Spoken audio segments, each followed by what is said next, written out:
আসসালামু আলাইকুম, কি খবর কমার্শিয়ানরা? তো তোমাদের অনেকে কমেন্ট করেছে যে ভাইয়া আমি এইচএসসি 26 ব্যাচ, পড়াশোনার উৎসাহ হারিয়ে গিয়েছে, কিভাবে এইচএসসি লাইফের শুরু থেকে বা কলেজের ফার্স্ট ইয়ারে আমি আমার পড়াটা গুছিয়ে আনবো, বা আমি কিভাবে শুরু করলে একটা সুন্দর মতো আমার এই 2টা বছর আমি এক্সিকিউট করতে পারবো, সেই বিষয়ে ভিডিও দেন। তো তোমাদের জন্য আজকের এই ভিডিও যে এইচএসসি লাইফের শুরু থেকে তুমি কিভাবে প্রপার প্ল্যানিং করবা এবং সেই প্ল্যানটা তুমি কিভাবে প্রপারলি এক্সিকিউট করবা এবং তুমি এক্সামে ভালো করবা, সেই বিষয় নিয়ে আজকে কথা বলবো।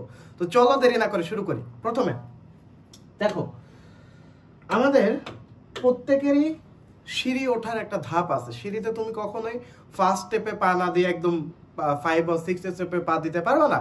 তো প্রত্যেকটা জিনিসেরই জিরো থেকে শুরু করতে হয়। তো তোমাকে জিরো থেকে শুরু করতে হবে। তোমাকে আগে শুরু করতে হবে মেন্টালিটি সেট দিয়ে। হ্যাঁ, তুমি পড়াশোনায় বসবা বা নতুন করে রুটিন করে লাইফ আগাবা, প্লাস তুমি একটা ডিসিপ্লিনের মধ্যে আসবে। এগুলো কিন্তু তোমার শুরু হয় তোমার চিন্তা থেকে, হ্যাঁ, থট প্রসেস থেকে। তো থট প্রসেসটা আগে তোমার আনতে হবে, তোমার একটা শিডিউল লাইফের মধ্যে যেতে হবে। আমার কলেজ লাইফে থাকতে একজন ম্যাম বলতো যে কলেজ লাইফটা হচ্ছে কাইন্ড অফ স্যান্ডউইচের মতো। 2টা বছর 2 দিক দিয়ে তোমাকে চাপ দিবে, মাঝখানে তুমি স্যান্ডউইচের মতো মানে পিষ্ট হবা। হ্যাঁ, কিন্তু এই 2টা বছর যদি তুমি টিকে থাকতে পারো, সার্ভাইভ করতে পারো, প্লাস এই 2টা বছর একটু কষ্ট সহ্য করতে পারো, প্লাস আর 3টা মাস একটু কষ্ট করতে পারো, তাহলে তোমার 4 আর 5 ইয়ার্সে একটা স্টেবিলিটি ক্রিয়েট হয়ে যাবে। প্লাস তোমার ফ্যামিলির উপর থেকে, বা তো আমাদের বাংলাদেশে ম্যাক্সিমামই মিডল ক্লাস ফ্যামিলি থেকে বিলং করে। তো আমাদের ক্ষেত্রে কিন্তু প্রাইভেট ইউনিভার্সিটিতে লাখ লাখ টাকা খরচ করে পড়াটা অনেক ডিফিকাল্ট। তো তোমার ফ্যামিলির উপর থেকে একটা ফাইন্যান্সিয়াল যে বার্ডেন যেত, সে বার্ডেনটা যাবে না। তুমি আগামী 5 ইয়ার্স একটা নিশ্চিন্ত হয়ে থাকতে পারবা যদি তুমি এই 2টা বছর প্লাস আরো কয়েকটা মাস তুমি ঠিকঠাক মতো এক্সিকিউট করো। হ্যাঁ, তো তোমাকে প্রথমে নিজের সাথে বসতে হবে, বসে চিন্তা করতে হবে যে তুমি কি চাও, তোমার গোল কি, তোমার স্টেপ বাই স্টেপ তোমার মিশন কি এবং তোমার ভিশন কি। তোমার ভিশন হবে আলটিমেটলি পাবলিক ইউনিভার্সিটিতে চান্স পাওয়া, এবং তোমার মিশন হবে যে প্রথমে আমাকে এইচএসসিতে এ প্লাস পেতে হবে, তারপরে আমাকে প্রি অ্যাডমিশনের প্রিপারেশন নিতে হবে, তারপরে আমার অ্যাডমিশনের প্রিপারেশন নিতে হবে এবং আমি আমার বেস্ট আউটপুটটা দিব। তারপরে পঞ্চম ধাপে যেয়ে দেখবা রেজাল্ট ইনশাআল্লাহ আল্লাহ তাআলা মিলাই দিছে। ওকে, তো প্রথমে স্টার্ট ফ্রম জিরো। তুমি তোমার নিজের সাথে বসো, বসে মেন্টালিটি সেট করো এবং নিজের একটা গোল সেট করো। ওই গোল ওয়াইজ তুমি ছোট ছোট ছোট ছোট কাজগুলোকে ভাগ করে ফেলো। হ্যাঁ, 2 নাম্বার একটা রুটিন বানাও।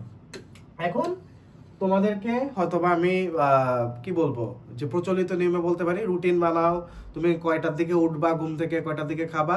বিশ্বাস করো ভাই, এই কাজ আমিও করছি, কিন্তু রুটিন কখনোই তুমি প্রপারলি তুমি ফলো করতে পারবা না 100%। হয়তো রুটিনের 30 or 40% তুমি ফলো করতে পারবা, বাট এটাই অনেক। কারণ তোমার সামনে যদি কোনো টার্গেট না থাকে, তুমি টার্গেটটা ফিল আপের জন্য তুমি দৌড় দিবা কিভাবে?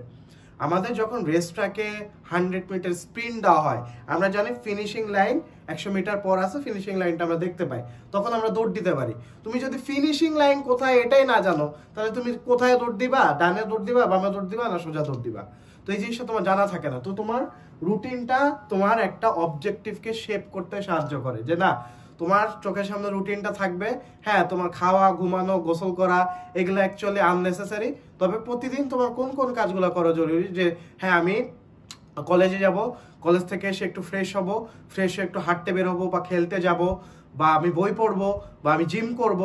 যেই তোমার রিক্রিয়েশনাল যে ব্যাপারটা আছে, যেটা তুমি করে এসে একটু হালকা রেস্ট নিয়ে একটু নাস্তা করে তারপরে তুমি আবার নতুন করে রিফ্রেশড ওয়েতে তুমি পড়তে পারবা। হ্যাঁ, তারপরে তুমি অনলাইন কোর্স করলা বা প্রাইভেট করলা, হ্যাঁ প্রাইভেট করলা, বা তুমি হচ্ছে নিজে সেলফ স্টাডি করলা, ওইভাবে তুমি টাইমগুলোকে অ্যালোকেট করবা। এখন তোমাকে রিক্রিয়েশনের ব্যাপারটা অবশ্যই খেয়াল রাখতে হবে।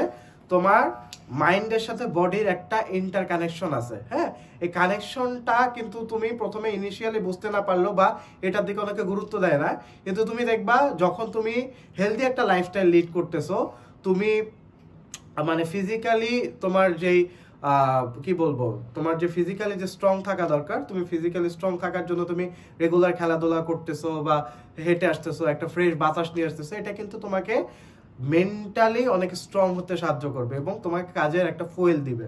হ্যাঁ, তো হেলদি রিক্রিয়েশন তোমার জন্য অবশ্যই জরুরি। রিক্রিয়েশন হিসেবে যারা ফেসবুকে স্ক্রল করা বেছে নাও, একটার পর একটা রিলস দেখতে থাকো, এটা অ্যাকচুয়ালি তোমাকে মেন্টালি সিক বানায় ফেলবে এবং ওই একটা জনরায় নিয়ে যাবে, ফেসবুক চালানোর জনরায় নিয়ে যাবে, যেটা থেকে তুমি বের হতে পারবা না।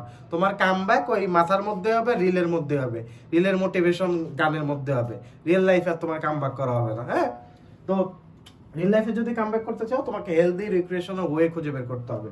আমি সাজেস্ট করবো বই পড়া, খেলাধুলা। বই পড়া বলতে তুমি যেই বই পড়ে শান্তি পাও।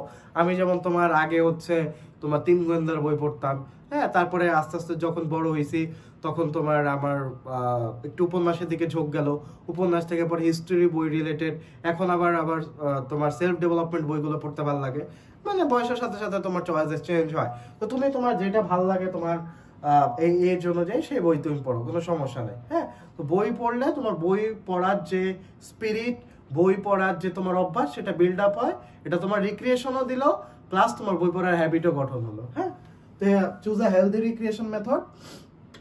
পরে যে পয়েন্টটা খুব ইম্পর্টেন্ট, অ্যাকচুয়ালি তোমাকে ব্যালেন্স করতে শিখতে হবে। তোমার হয়তো অনলাইন কোর্সেস থাকতে পারে, প্রাইভেট থাকতে পারে, ব্যাচ থাকতে পারে, কিন্তু সব থেকে বেশি ফোকাস দেবা সেলফ স্টাডিতে। আমি মনে করি সেলফ স্টাডিতে তোমার 50% টাইম অ্যালোকেট করা উচিত এবং বাকি 50% এই তিনটা মিলে অ্যালোকেট করা উচিত।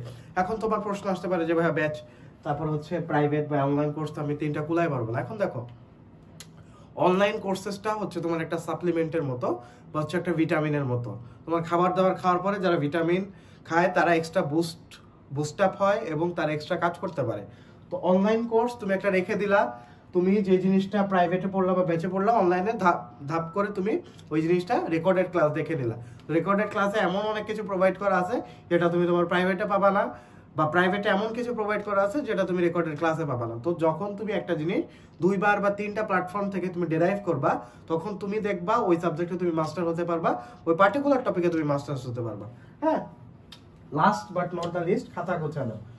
এটা হয়তো বা কেউ তোমাদেরকে বলে না, কিন্তু আমার ক্ষেত্রে এই জিনিসটা অনেক বেশি কাজ করছে। সেটা হচ্ছে তোমার প্রত্যেকটা সাবজেক্টের একটা আলাদা খাতা থাকবে। হ্যাঁ, তোমার ব্যাচের জন্য আলাদা খাতা, অনলাইন কোর্স নোট করার জন্য আলাদা খাতা এবং সেলফ স্টাডির খাতাটা আলাদা। ওইটা একটু মোটা হয়, আমার দিস্তা খাতা ছিল, নীলক্ষেত থেকে সস্তায় আমি কিনে আনতাম। হ্যাঁ, তো দিস্তা খাতা আমি সম্পূর্ণ জিনিস নোট করে আসতাম, একদম কাজের জিনিস নোট করতাম। হ্যাঁ, কমার্সের ক্ষেত্রে কিন্তু তোমার সূত্র মনে রাখতে হয়, তো এটার জন্য নোট করা খুবই জরুরি। তো সূত্র মনে রাখতে হলে তোমাকে অবশ্যই লিখে লিখে প্র্যাকটিস করতে হবে। ওভারনাইট তুমি দেখে দেখে মুখস্থ করবা, এইভাবে তোমার সূত্র মনে থাকবে না।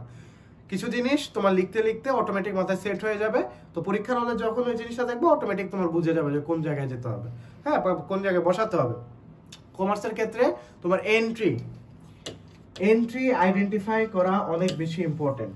তো তোমরা যারা অনলাইন কোর্স করতে চাও এবং তোমাদের একটা HSC life plus admission life, এই সময় পর্যন্ত একটা গুছানো কন্টেন্ট পেতে চাও, প্লাস প্রত্যেকটা জিনিসের রেকর্ডেড ক্লাস পেতে চাও, প্লাস ম্যাটেরিয়ালস পেতে চাও, প্লাস রুটিন পেতে চাও, তোমরা আমাদের একাডেমিক টু অ্যাডমিশন এই কোর্সটাতে এনরোল করলে তোমার ইন্টার লাইফে 2 বছরে যতগুলা ক্লাস প্রোভাইড করার দরকার আছে সবগুলো ক্লাসই এখানে আছে, প্লাস তোমার অ্যাডমিশনের জন্য সবগুলা ক্লাস আছে, প্লাস রুটিন সেট করে দেওয়া আছে। হ্যাঁ, তো তোমরা যারা এখনো এনরোল করোনি, ডেসক্রিপশন বক্সে দেওয়া লিঙ্ক থেকে এনরোল করে ফেলতে পারো। আর তোমরা যদি এই টিপসগুলো ফলো করতে পারো তাহলে দেখবা ইন্টার লাইফের শুরু থেকে তুমি অনেক গোছানো প্রিপারেশন নিতে পারতেছো এবং তোমার প্রিপারেশনটা অন্য অনেকের থেকে আলাদা হচ্ছে। তো সবাইকে বেস্ট অফ লাক, আসসালামু আলাইকুম, দেখা হচ্ছে পরবর্তী ভিডিওতে।